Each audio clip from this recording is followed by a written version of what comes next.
Hey guys, it's Danny and happy Monday. Today I'm going to be answering a question that I see people asking periodically, which is, should I take this test using the Cleps test or the numeric course? Sometimes there will be two very similar ways to earn credit for the same class, which leaves people wondering, what's the best way for me? So today I'm going to break down the main differences between the two and how you should know which one to choose for the class that you are planning to take. Let's get started. First of all, what makes Cleps and courses different? Both of them have a completely different layout.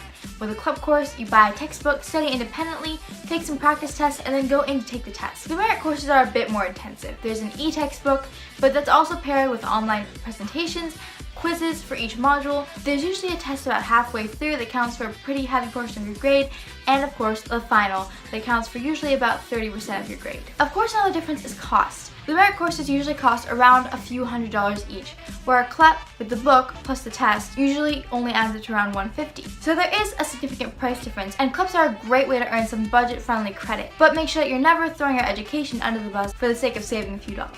I'd say the biggest difference though is in the content. When you take a numeric course, you're going to get a lot more content because it's a lot more in-depth.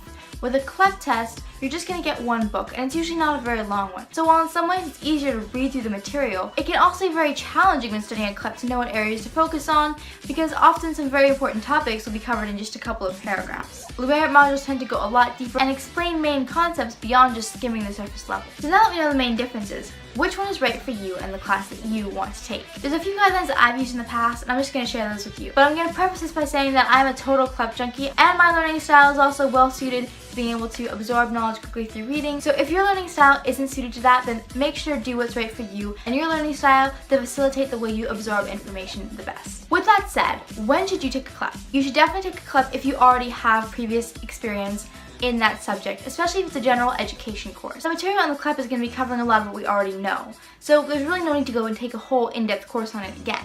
You should also take a Cleps if it isn't a credit that's essential to your degree. If you just want to get the credit over with quickly and it's not a topic that's specifically geared towards the area that you're studying, for example, an economics major, you might not benefit from a full-blown course in psychology, so just take a Cleps. But if you're a psychology major, then maybe you should spring for the full course. And lastly, you should take a Cleps if you want to get through credit fast. A lot of people take Cleps because they're faster than other methods of earning credit. If that's not fast for you, then you should definitely look into other ways of learning credit quickly, but that works for some of us. So if that works for you and you need to get that fast credit, then go ahead and take that class. So when should you take a numeric course? Like I said before, if that class is part of your actual degree, like a marketing class or a marketing degree, I would go ahead and get the full course because you're in the degree to learn, not just to get credit quickly. So investing in that extra knowledge can definitely help you later on. You should also invest in a numeric course if it's a topic that you struggle with. For example, you might have already covered some kind of math or finance in high school, but if you struggle in that area, you probably don't want to take the Cleps because studying for it is going to be very difficult for you and you're going to feel like you don't have enough resources a lot of the time. Whereas taking the full course has a lot more resources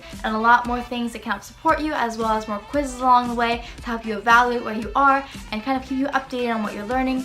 And definitely it gives you more chances to step back and look at areas that you need to improve on and concepts you need to learn. And the quizzing system is a lot more forgiving than just going to take a test once and then having to wait 3 months or 6 months to take it again, like you do with a Cleps. Lastly, you should take a numeric course if that works for you and your learning style best. I know there's a lot of other ways to earn credit besides just the Cleps and the numeric course. A lot of people do the ALEX test. Honestly, I've never taken one of those, so I can't speak to those. I just want to talk about these two to help you guys kind of weigh the pros and cons, since these are the two that people seem to have the most questions about.